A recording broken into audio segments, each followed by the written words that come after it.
Okay, so the 2024 NRL regular season has concluded, so it is now time to review the regular season that we've just had. Now, the final series starts next weekend, and that's going to be an interesting series of matches to come, and some very interesting storylines will come out of that. This regular season, a fair few teams, in my opinion, massively underperformed. Several clubs have really dropped off a cliff, and I have concerns about some teams going forward. We have seen some coaching changes this season. We've seen some coaches lose their jobs this season.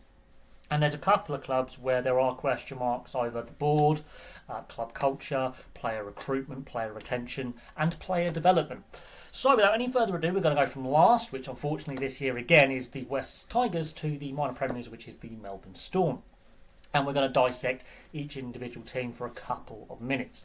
I was debating whether to do individual videos as the post-season review, but I decided to do it all in one, much like the season preview I did earlier this year. I used to do season reviews and season previews as each individual club, but I actually found it easier for myself to do it all in one video. Now, don't worry, each club will get an equal amount of time. I will be fair to each club in the amount of time I give them. And yeah, I'm not going to hold any bars. I'm going to show no bias. I'm a Raiders fan. We win our last couple of games and we miss out on points differential. But I do believe, and I'm not angry with the Raiders missing the top 8, I'm not disappointed. I actually think that's a fair reflection of where the club is right now. And there are a few clubs that I think have improved, even though they didn't make the top 8. And there's some clubs in the top 8 I actually have some question marks over. Whether it's a flash in the pan or they can build. So, West Tigers, 18 points, 17th and last. Ironically, a better points total than last season and more wins than last season. But they still are wooden spooners. Now, I do think the worst is actually behind the West Tigers. And what I'm going to do is I'm actually going to do a video looking at their last season they make the top 8 and their points totals from that season to now. And I do believe this club has officially bottomed out. Maybe a season or two ago. I actually think they are better. There are some green shoots there. But the problems that West Tigers have is player recruitment. That is an issue. They're paying far too much for player contracts. And some of the players they have brought in on big money have not performed to the level that was expected. Also, player retention.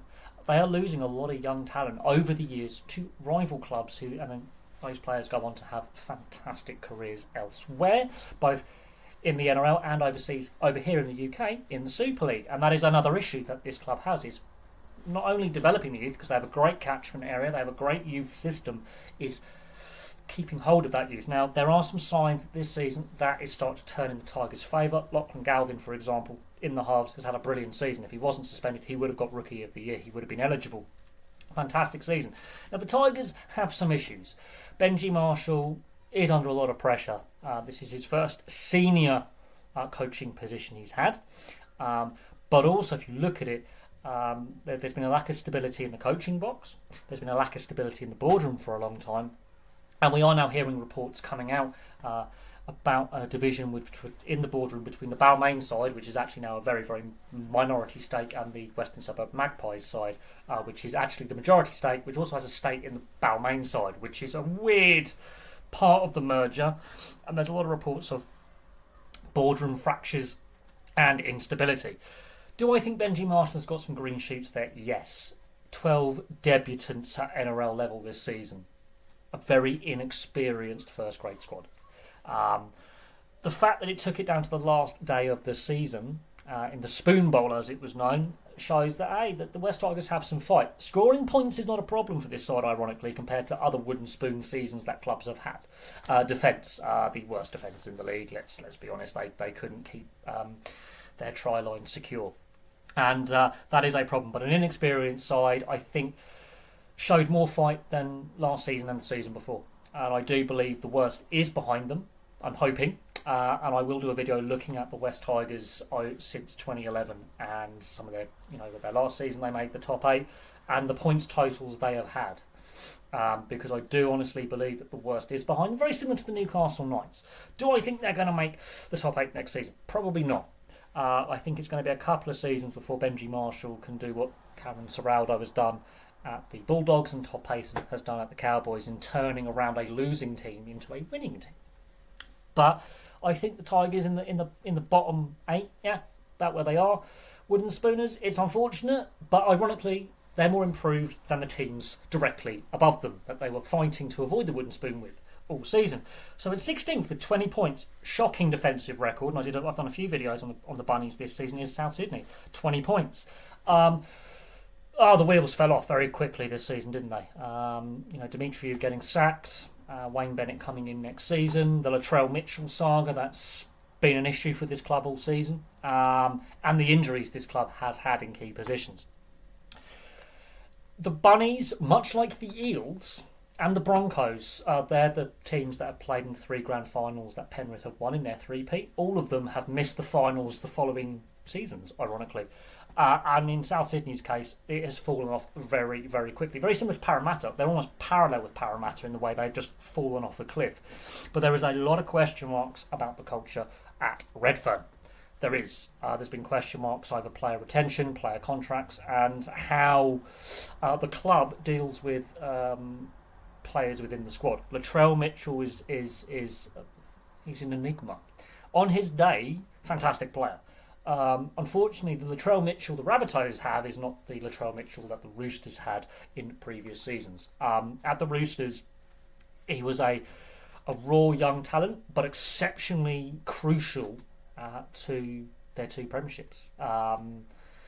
Do they win without him? Potentially one of them, yes. Both of them, maybe not. But what has happened is he's left the Roosters, he's gone to the Bunnies. Big move. A lot of, that's a big rivalry move as well. And this season it has proven disastrous.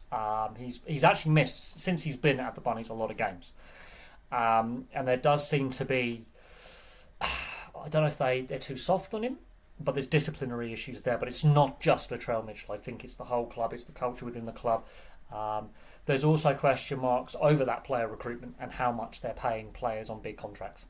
And the Adam Reynolds, when he moves on, does the club move in the right direction? Very disappointed with the Bunnies. Is Wayne Bennett going to turn this side around into a top 8 side in a season? I don't think so. I actually think this is going to be a very, very lengthy rebuild. Will they be better next season with Wayne Bennett as coach again? I would think so, yes.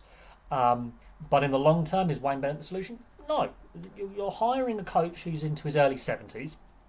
Now, yes, Wayne Bennett has got the most wins all time, a lot of premierships, a lot of success as a coach. He's coached, I think, the most games all time. But in the long term, they are going to need a long-term plan for this club. And at the moment, I think they don't have that long-term plan. Very disappointed with how their season turned out. Really disappointed with how their season turned out. But last year, the wheels fell off in the second half of the season, and they haven't recovered. The last 18, 20 months, the club has been trending downwards. The Parramatta Eels, same story. Same story with Parramatta. Again, how quickly the wheels have fallen off with Parramatta mirrors the Bunnies. Mirrors them. Again, question marks over club culture, direction, the fact that they've changed coach mid-season and they've got a new coach coming in next year and potential player unrest. Very similar to South Sydney. Not a happy boardroom, not a happy club. So the bottom 3 clubs do have a lot of issues, a lot of them to do with off the field, player management, recruitment, player development, and player contracts, and culture. Culture is a big part of it, and culture, in my opinion, starts at the top, in the boardroom, behind the scenes, and then is set by the leadership group that the coach brings in. So the coach also sets a bit of culture, and the leadership group that is selected in the playing group also helps set the culture. So there are 3 levels to club culture: boardroom and behind the scenes, so off field, coaching setup, and leadership group of players. And I think in both Parramatta and South Sydney's case, that culture is lacking. West Tigers just lack the experience in the playing group, but I think the Tigers' culture on the playing side of things and the coaching side of things is a lot better than South Sydney and Parramatta. All 3 clubs have issues at boardroom level. I'm not going to lie. It's just, I'm not happy. Will Parramatta turn things around? We could see a big player exodus. So it's been a very disappointing season for the bottom 3. Gold Coast Titans. Look, it's Des Hasler's first year at the Titans.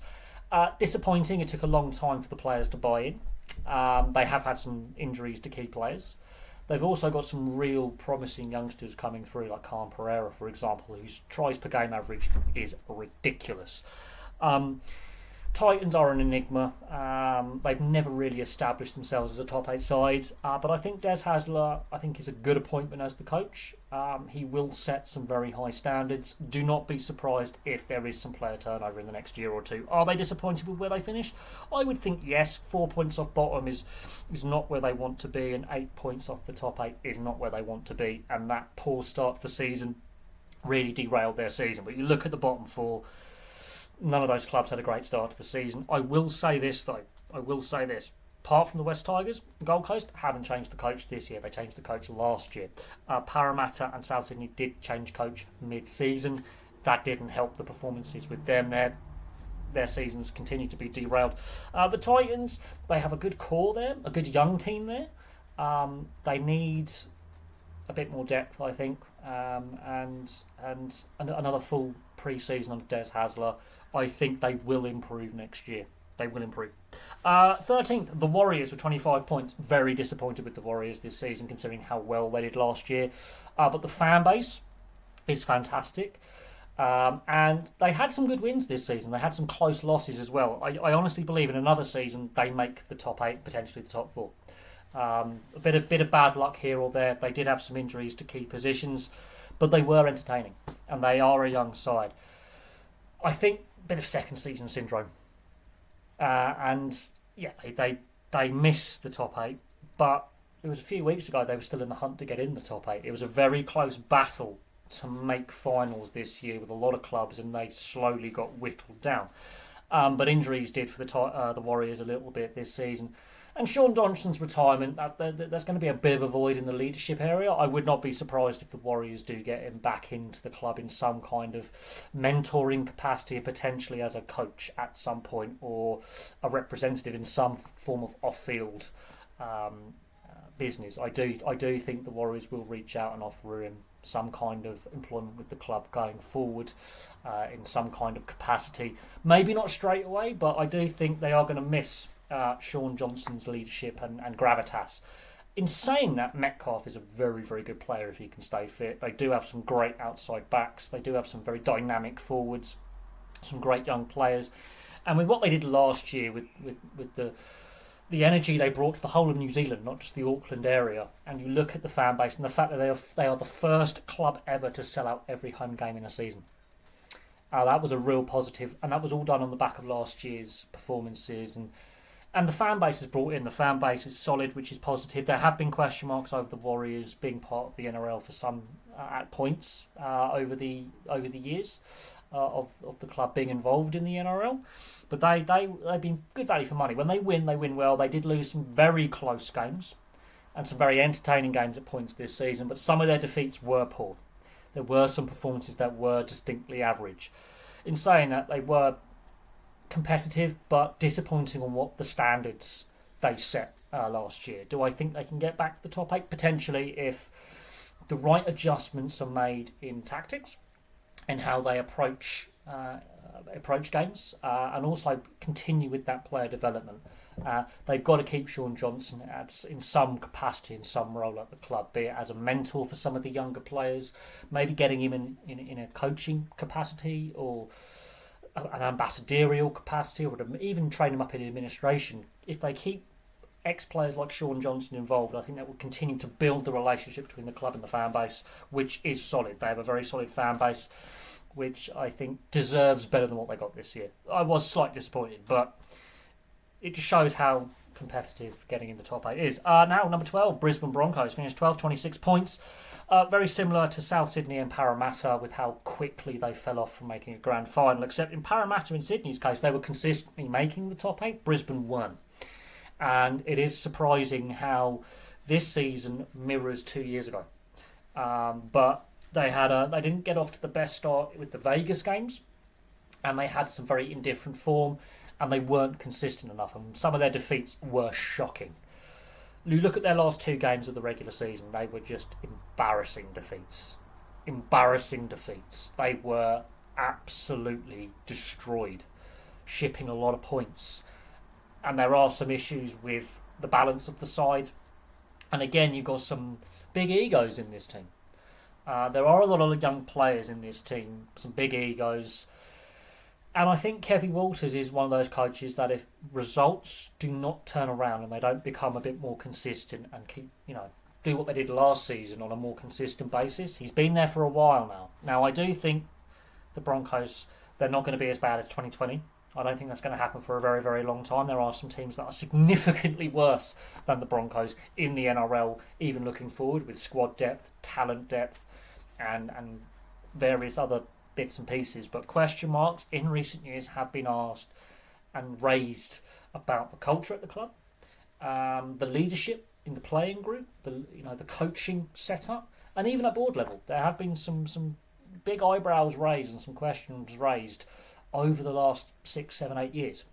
And the fact they've only made finals once under Kevin Walters, and they only made it once under Anthony Seibold. So basically, since Wayne Bennett, they've made the finals twice. That is a problem. Finals twice in six seasons is not a good return for a club as big as the Broncos. In fact, the last time they made the grand final was 2015. The last time they won the grand final was 2006. So it's been a very long time since this side actually wasn't successful. Now, the last year was a brilliant season, and people actually believe finally Kevin Walters had turned around this young side and they learnt the lessons from 2 years ago. Unfortunately, they've slipped back into a lot of the bad habits of 2 years ago and 3 years ago, when Kevin Walters really first took the reins long term and laid out his plan for player recruitment and player development. And his record does speak for itself over his entire time as Broncos head coach. Last season notwithstanding, they're pretty average. And the drop-off is more pronounced than 2 years ago in that second half of the season. Their second half of the season was shocking. They had a poor win percentage compared to other teams, which is why they dropped out of the top 8. And when it came down to those crucial games right at the end of the season, when they're in the fight to potentially get back in the top 8, they just fade out and burnt out very, very quickly. The Dragons at 11th, 28 points. Massive improvement on last year. I think they actually did a lot better than a lot of people expected. A lot of people expect them to be in the bottom 2. So Shane Flanagan does get some kudos for that. There are still some issues with the Dragons. There clearly are some players that are leaving. Lomax being a prime example of a player who's moving on. And that divorce, I don't think is as messy as some in the media would make out. I think he was their best player this season consistently, was Zach Lomax. Finally gets some Origin, recognition. Played brilliantly. But from very early on in the pre-season, there was the issue with Lomax and Flanagan, in the direction that Flanagan wanted to take Lomax as a player, in the position he wanted him to play in. There are some other players as well on the out, but yeah, massively improved on where they were in previous seasons. I think Shane Flanagan has been the right appointment as coach. However, issues still remain at the Dragons. There are still issues within the boardroom, player retention, player recruitment, and identity of what the club is. So, they've got some great players coming through, and I do think they've got the right guy as coach. Look, we can all argue the pros and cons of Shane Flanagan being allowed to coach again in the NRL and whether he should be allowed to coach again in the NRL. But definitely the club is trending in the right direction. Fell short this season, again consistency, but they were battling for that top 8 for lengthy parts of the season. They've had some good wins. They've also had some really average defeats as well. Do I expect them to continue on an upward trajectory? Yep. When you've got a Premiership winning coach as your coach, you are going to potentially play better than those clubs that don't have a Premiership winning coach. That kind of experience, it's hard to find. But there are still issues within the playing squad, the balance of the squad, and the team's identity, I think, is very, very key with the Dragons. I think they would be slightly disappointed with how the season ended and some of the inconsistency. But I will say this, they are trending in the right direction, on the field at least. The squad makeup going forward and how much change we see with the squad and how long Flanagan stays as coach, because we've seen with the Dragons, coaching instability is an issue, like some of the other clubs that we've discussed so far. It's going to be interesting. Now, they finished on the same amount of points as the Dolphins, who obviously, unfortunately, couldn't beat Newcastle on the last day of the season. They narrowly lost to the Knights, 28 points, 10th. Second season, I think they were better this season than last season, but they did have, again, that mid-season wobble. Now, they responded to that wobble better than last year. Last year they did fall away in the second half of the season quite noticeably after a very strong first half of the season. They showed more fight this season and again an upward trajectory, more competitive, and they had some good wins in there. That demolition last week of the Broncos shows that this team is trending in the right direction and the Broncos are potentially trending in the wrong direction. However, the inconsistencies and that wobbly spell mid-season still was a bit of a nail in the coffin. Depth was also tested, injuries, and that was a big question mark with the Dolphins last year as well as this year in their first 2 years was squad depth. They have had some injuries which have impacted the team at different points this season. However, they've recruited some really good players over their 2 years. They found some diamonds in the rough, like Trey Fuller. Herbie Farnsworth is one of the best young centres in the game. And Katoa is one of the best young halves in the game. So they found some diamonds in the rough with like Trey Fuller as a depth player, and he can play at fullback potentially every game of the season. He's an electric player and a very good backup fullback to the Hammer. Herbie Farnsworth is that identifying talent from a rival team, getting him in, which I'm surprised the Broncos didn't fight harder to keep Farnsworth. Key component as part of their grand final side. He's had a brilliant season. Admittedly, injury has disrupted this season, but he's continued his development as a player. And Katoa was a diamond in the rough that they found and gave key responsibility to very early on. They found that diamond in the rough and he proved to be a very, very good signing. Dolphins, obviously Wayne Bennett's moving on, and so it's going to be Christian Wolff is going to have a very interesting first full season as Dolphins coach, but he's proven himself at St Helens over here in the Super League, so he knows what it is to deal with some big egos for within a club dynamic, and he knows how to win. And he takes over a very decent St Helens side and made them better. So I do think the Dolphins will continue to trend in the upward trajectory. I do think potentially they could be a top 8 side next season. But, again, they fell just short. However, they were better than last year. So improvement on last year. I think it is disappointing that they didn't quite make the top 8. But they took it down to the last game of the season. They were playing games that mattered in early September, which they weren't last year. The Canberra Raiders, my team, 9th, 30 points. It was the defence that killed Canberra this season and their inconsistency. But they won their last few games and made sure that the last game of the season still meant something. Oh, and they won it. So they had some good wins to tail out the season. I think the Raiders, as a Raiders fan, I was expecting them to be around 10th to 7th in this kind of mid-table, potentially missing the top 8, potentially making the top 8. I think the team is about where I thought they would be. So I'm not overly disappointed that we've missed this year, ironically. It is disappointing, but ironically, the team is in transition, veteran changeover, players retiring or moving on. It's going to be a young team in transition next year. One thing I am concerned about is Ricky Stewart being given that contract extension. Potentially we could use a new voice in the dressing room and in the head coaching role.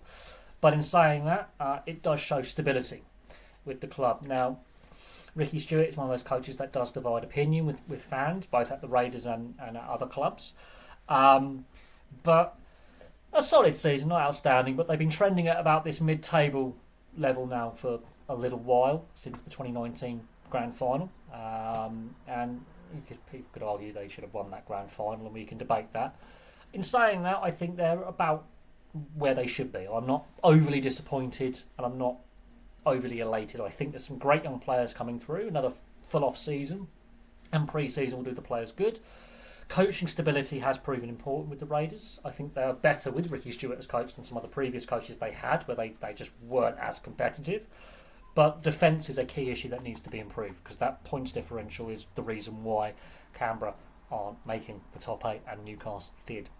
But the Knights, 8th, 30 points, very similar to Canberra. Adam O'Brien is under a lot of pressure. Now, if they go on a finals run and pick up some momentum going through the finals, then that I think eases some of the pressure on Adam O'Brien. But every season there's question marks over his long-term future at the club, which cannot be helping. Again, much like Canberra, very inconsistent defensively in some games where they've had heavy defeats, question marks over the defensive structures. And again, squad depth. Ponga is crucial to this side, as well as a few other players, but Ponga's quite crucial. The fitness of Bradman Best, for example, in the centres, he's a key attacking strike weapon, but he can never play a full season for some reason, even though now he's getting that origin recognition, which I think he deserves, because when he is fully fit, he's a handful in an attacking sense. Defensively, though, I have concerns about the Knights and also Adam O'Brien's future. If they really get hammered week one of the finals and crash out, there will be question marks over Adam O'Brien. There's been question marks ever since he's been at the club as head coach. So that coaching stability is a concern.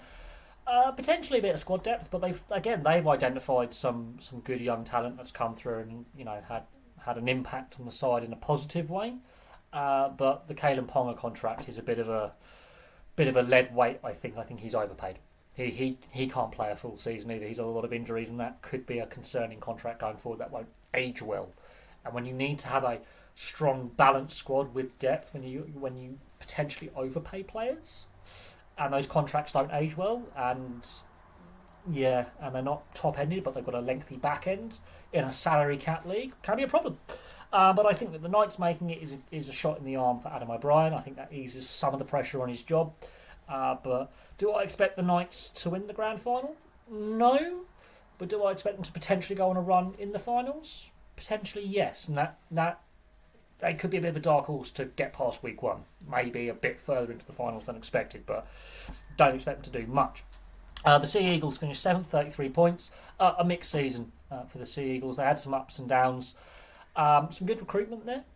They had some good wins, but they had some bad average defeats. So again, consistency with the Sea Eagles is a problem. But I think Seabold, had a rough go of it in Brisbane. I think Anthony Seabold should have stayed at South Sydney for a couple more seasons, as was the plan.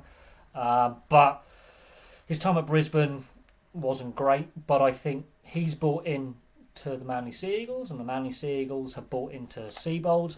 Some talent's been unearthed at the Sea Eagles under Seabold, and some good recruitment. There's been some very good recruitment with Seabold at the helm.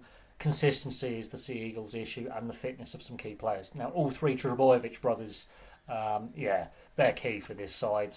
They're a key part of the leadership.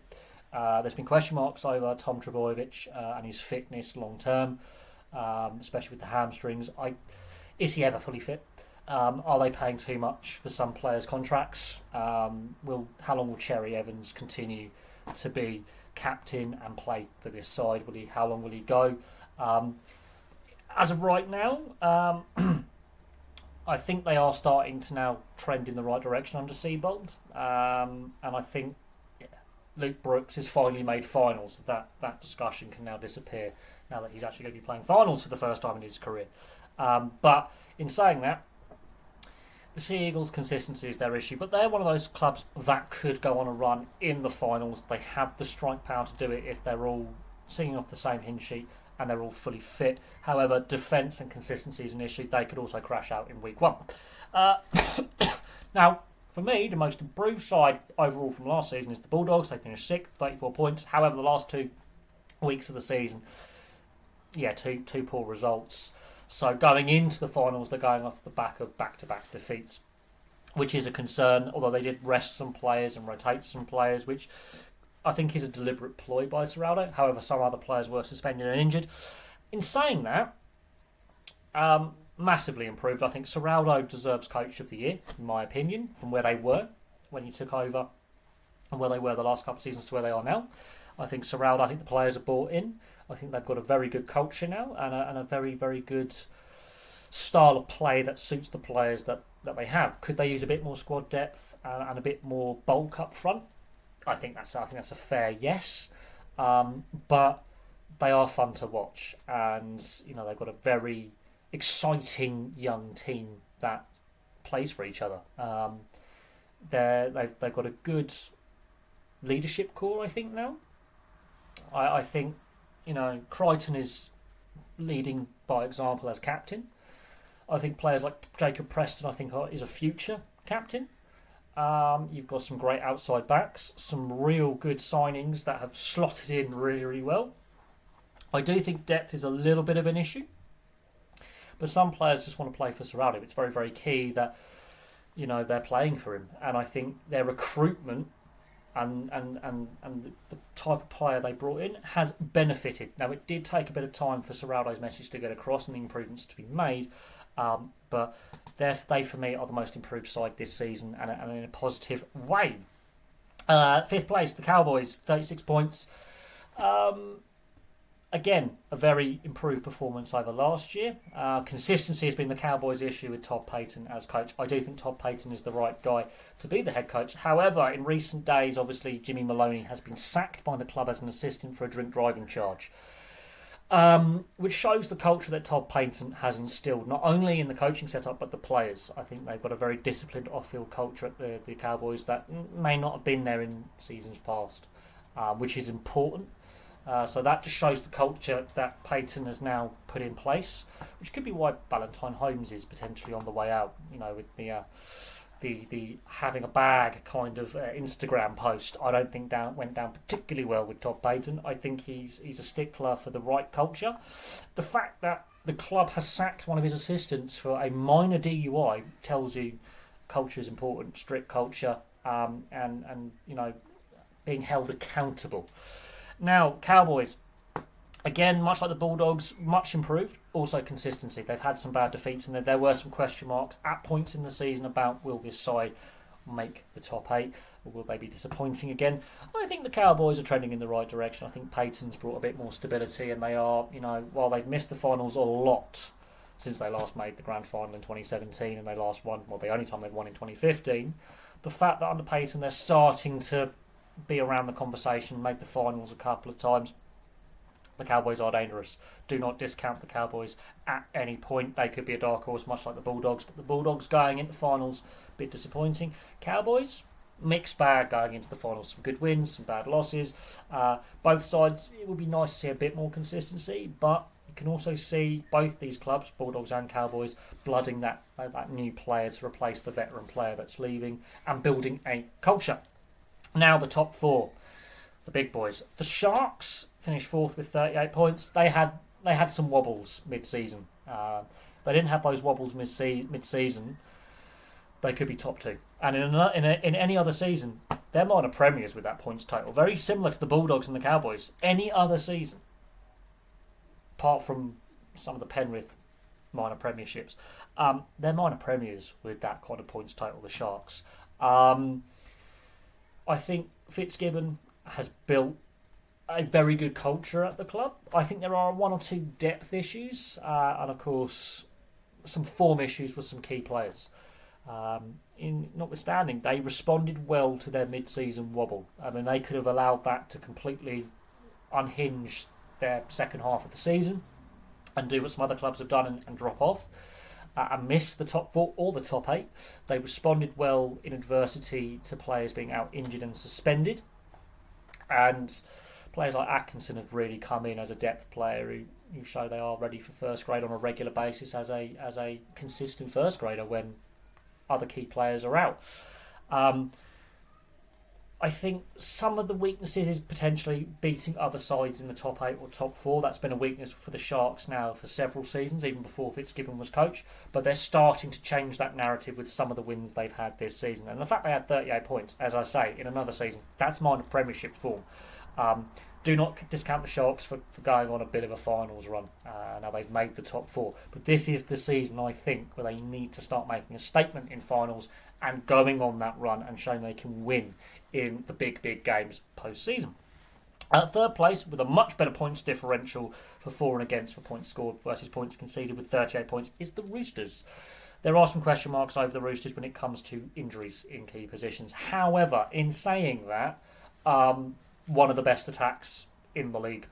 They can score points when they are humming and they're on song. They can score points. However, I do think Walker and out injured, and the Cheese out injured. Oh yes, Brandon Smith. That is a concern. They've lost 2 key components to their spine, and that is a worry. Is the injuries in key positions. For some reason, the Roosters have a much worse injury toll, especially when it comes to knee injuries, than other sides in the NRL. And they've lost 2 key components of a very effective spine combination this season in Smith and Walker. Big losses. You can't. That I think makes it harder for them. However, they still look dangerous going forward. They still look dangerous in attack. They've got attacking threats all over the field. Angus Crichton's had a fantastic season when people were writing him off, potentially his career over with his personal issues and his health issues. The season he's had has been absolutely fantastic. Absolutely fantastic. Key component in an attacking sense. But those injuries, I think, could potentially be a concern, not only for this final series, but also going into next season. They are long-term injuries. However, some of the recruitment's been fantastic, but look at some of the players that are moving on for next season. So this is the season. They want to win anything with the players they've got. They've got to do it now because I think it will be harder next year. Trent Robinson, there's always question marks with Trent Robinson as coach because he inherited a pretty stacked side, and the Roosters always have a stacked side. But 3 premierships, I think, would negate that debate. However, since 2019, they have fallen flat in the postseason in the first couple of weeks of the finals. I think these injuries that they have could be a massive concern for them. Second, Penrith Panthers, 40 points. Again, another season, a minor premiership. This season, not so much. They look human this season. Injuries are starting to take a toll, and they look vulnerable. They're still one of the best sides, but there are vulnerabilities with this team. They can't win in the rain, so if there's any bad weather over the finals, look for that to be a potential undoing for the Panthers. They don't like wet weather. Their record in the wet is abysmal, and that's where most of their defeats have come from. They are in those wet, changeable, slippery conditions. Both World Club challenges, they lost in the rain, which are, that's the only thing that this side haven't won is the World Club Challenge. They lost both their World Cup challenges in the rain. Most of the games they've lost in the last 4 or 5 seasons are in the wet. So for all this record they have of win percentage and consistency, wet weather, but also injuries and a bit of squad depth starting to be tested. And when you have those injuries, those combinations get disrupted.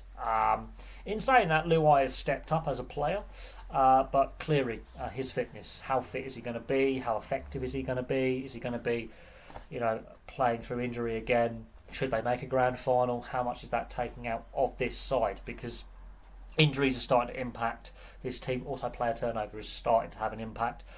But we were having this, we had the same discussion about the Roosters in 2018. Oh, they can't win 2 in a row, and they did. Unfortunately, they don't win 3 in a row, and again, those injuries, the wear and tear on the bodies, the amount of extra games they're playing because they're making these post-season runs, I think is catching up with the Panthers as well. I think they're starting to feel all these extra games they've been playing. Bodies are starting to break down. Players are spending more time injured. Key players are spending more time injured. And their depth has been tested at times this season. In saying that, they've still got 40 points in their second. And they are very, very consistent. The system works really well. But I do think we have to see it, especially with Cleary and some other players, fitness. Fitness of players, Edwards at fullback. That's going to be very interesting to see if they're 100% fit. How fit are they? Will that have an impact on this team? Because they're aiming for 4 in a row. It hasn't been done since the great St George Dragons side of the 50s, 60s and 70s when they won, I think, 9 or 11 in a row or something. So they're aiming for modern era history here. I think it's going to be very hard for them to do that. Not impossible, because the Melbourne Storm, first place, 44 points. And the Melbourne Storm, even though they're 4 points clear and minor premiers, again, they showed some vulnerability this season. And again, fitness of key players like Cameron Munster, Ryan Pappenhausen. Their fitness and some fitness concerns there have been highlighted this season and exploited at points this season. In saying that, they got lucky in a lot of games that in other seasons they might have lost. Some last-minute wins against the Warriors, for example, early on in the season, where they left it to basically the last pass of the game to win that game when they could have lost a thriller. It was a fantastic game.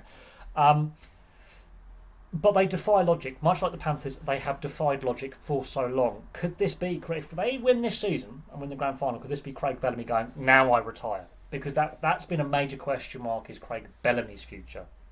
And when it comes to Craig Bellamy, players signed because of him, but when there's speculation over his long-term coaching future and who the replacement's going to be, that could then dictate if players decide to stay with the Storm.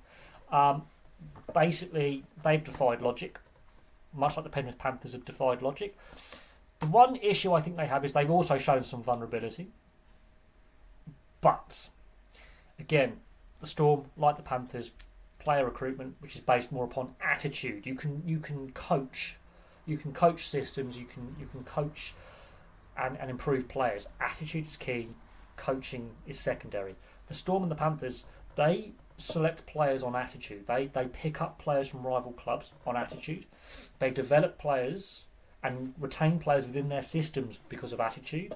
And then the coaching is that next part of the puzzle. So they've got great recruitment. They've got a great culture. There's been some question marks in the past with certain things, and they also defy logic. I think potentially the Storm Panthers, one of those two sides is most likely making the grand final, and they're the two favourites. The other sides that potentially make the grand final, we could see a side from outside the top four make a grand final, like the Bulldogs or the Cowboys. I think they're dark horses, although with the way the Bulldogs finished with the last couple of defeats in the regular season. But in saying that, the Bulldogs is the last side to win outside the top four in the modern era. So, I think this is a bit more wide open than the regular season would suggest. I do think some sides aren't getting past the opening weekend or the opening 2 weekends of the finals, both in the top four and outside the top four. I think there are some sides that aren't going to get to week 3 or week 2. In saying that, we know some sides aren't going to make week 2 because of the 5th to 8th. But you look at the top four, the Storm and the Panthers are the standout sides. However, the Sharks have proven they can beat teams around them in the top four. Maybe not as consistently as they would like, but they've proven they can do it when they're all singing off the same hymn sheet. The Bulldogs have proven they're dangerous this season outside the top four, in the top 8. So it's wide open. But there we go. There's a regular season review. The preview for next season is going to be very, very interesting considering where teams ended up. So I will refer to this final finishing position when I do the review, and I will do that in the same way I've done when I did the preview for next season with this season, and I'll do that preview a lot earlier than I did for this season. But thank you very much for watching. This is a longer video than normal. I rarely do videos that go more than 10 to 15 minutes. We've hit 40 minutes already, but I felt it was easier to do it all in one video than in 17 separate videos. But for me for now, thank you very much for watching. Place your thoughts in the comments section below, and I'll have some more content for you guys very, very soon.